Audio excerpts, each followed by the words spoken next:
Magdiding-ding tayo ng isda.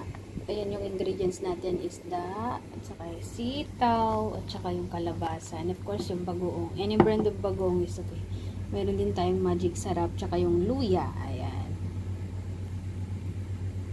Tara na.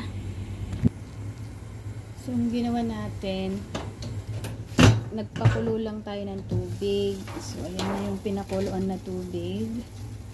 Tsaka natin ilalagay yung luya. Ayan. And then, tsaka natin lalagyan ng bagoong.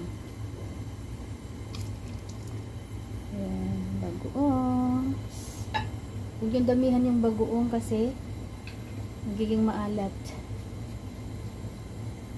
Pag kumulo na, tsaka natin ilalagay yung ilalagay yung takpan natin para mabilis kumulo. So I think kumulo na ang ating bagoong. Next is ilagay na natin yung sitaw. Yan. Pag kumulo na rin yung takpan muna natin. Kasi pag kumulo yung sitaw, dahil mas matagal maluto yung kalabasa, ihuhuli natin yun. So yan. Pwede na natin sigurong ilagay yung kalabasa. Mabilis lang naman kasi maluto yung kalabasa. Yung kalabasa. Dapat pala konti lang yung tubig natin.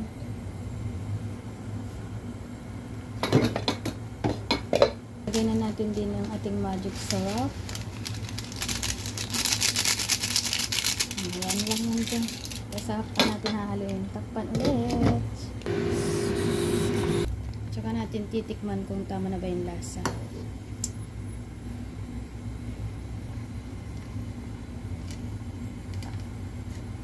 So far, ang lasa niya ay superb.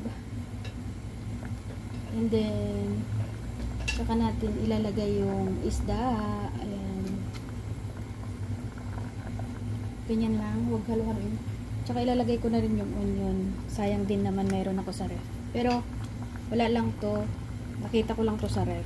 Itong onions na to. Kaya ilalagay ko na. Never mind this one pala. Kasi, etchas lang yan. Sayang lang kung itatapon. So, ayan. Antayin lang natin maluto. And then, finish. So, let's check.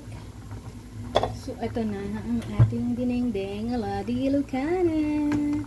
Masarap siya kasi yung fish natin na fry yan kahapon. So pag ihalo mo siya sa dinengdeng, masarap na siya. So far, let's taste. Super grabe. Sarap. So yun na, luto na siya. Ito na ang ating dinengdeng. So, finish. Let's eat. Thanks for watching. So, this is it. Ang aking dinengdeng. Ayan. Dinengdeng na dinengdeng talaga.